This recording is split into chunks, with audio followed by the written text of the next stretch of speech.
later down apparently, what did I say it was? It's an imp of hell planted by Satan's dibble. Personally wretched, damned his cell to save the Lord the trouble. With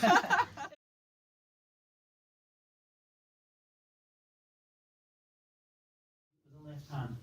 Good, that's exactly right. And if you bring it round here, I will fasten that for you.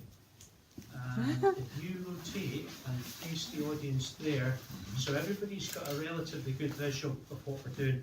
What I'm going to do, I'm going to take the cloth.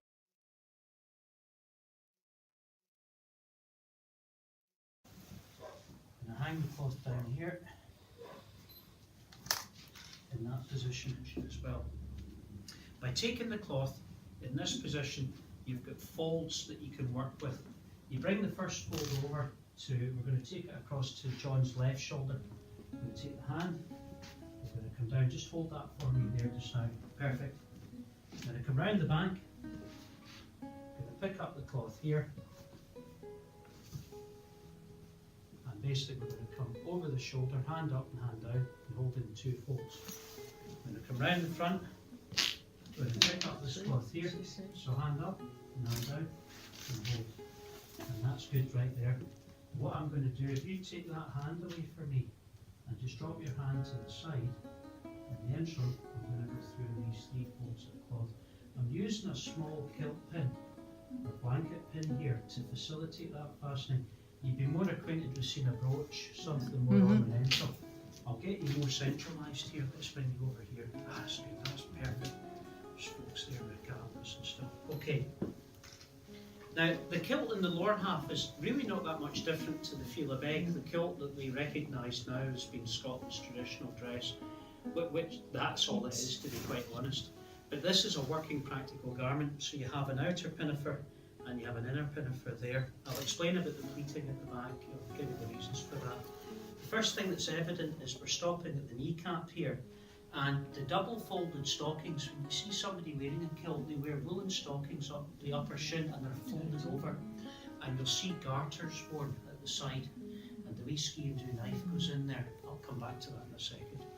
The double folded stockings are the emulation of wearing a moccasin style boot, which was hide leather taken off cattle or horses or whatever.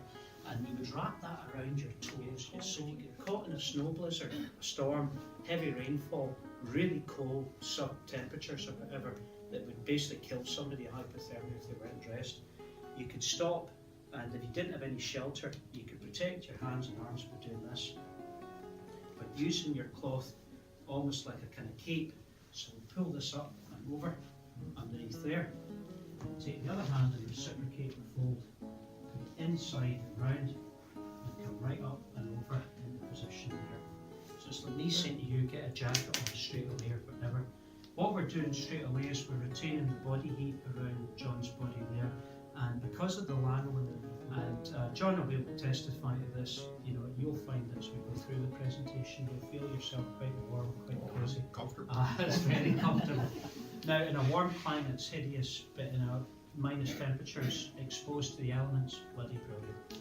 Other areas of heat loss, around the head, the ears and the neck, we can use the cloth at the back just by lifting that cloth. So lift it out and pull it over. You've got yourself a hood and the ability to shelter the head, and again you're warm and dry from within. If I turn John around to face that way and we look at the cloth behind, you've got manually folded pleats or foldings in this area here. You probably know more than that. This excess of cloth at the back here, the spine that's running down there, is used for this purpose. Pull you around to face the front. Just take this off. Sure. Bring your arms out just now. Yeah. Bring that arm out and down. And that arm out and down. Okay.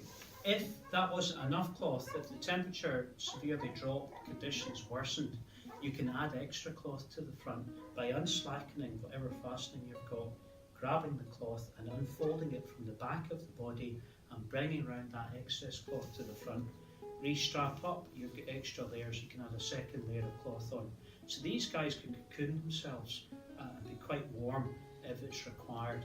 And I mentioned this earlier to the guys from New York State, and we had that conversation about the lady from Minnesota saying, oh, we get minus this and that. And I said, yeah, but you don't have the humidity. We have a cold and wet climate. That's the killer. It's not just the cold and dryness that kill you, it's the humidity that supersedes with that as well. You've also got, round there, they would hang around beneath the belt line.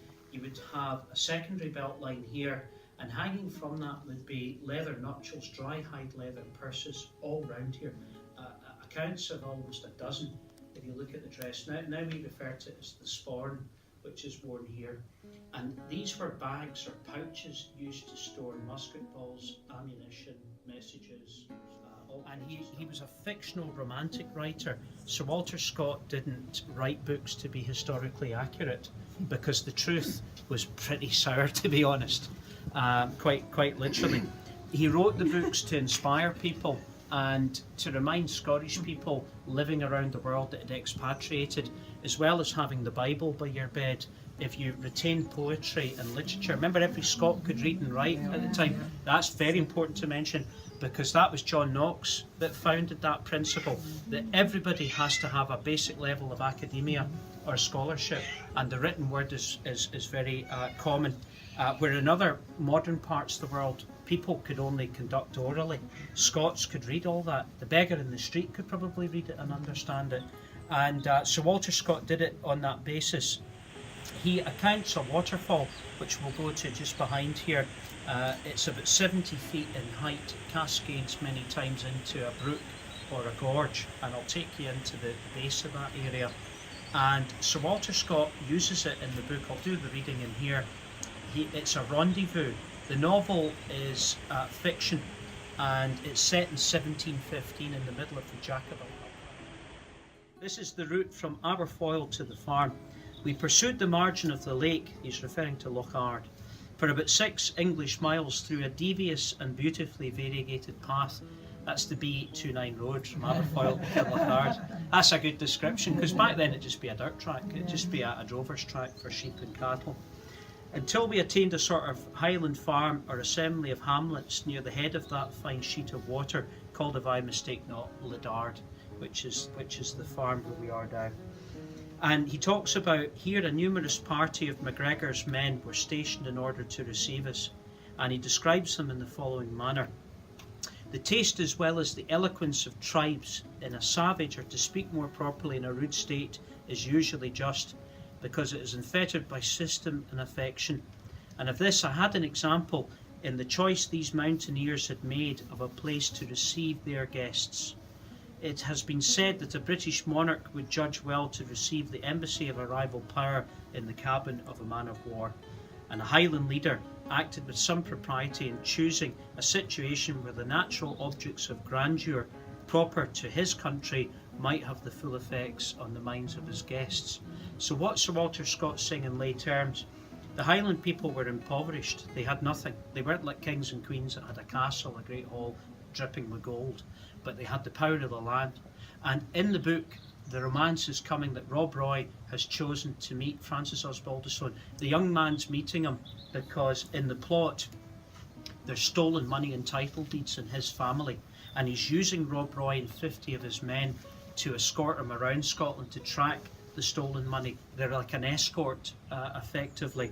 And what he's saying there, these are tribesmen, these are savages and mountaineers, but they're at the base of this beautiful, stunning waterfall.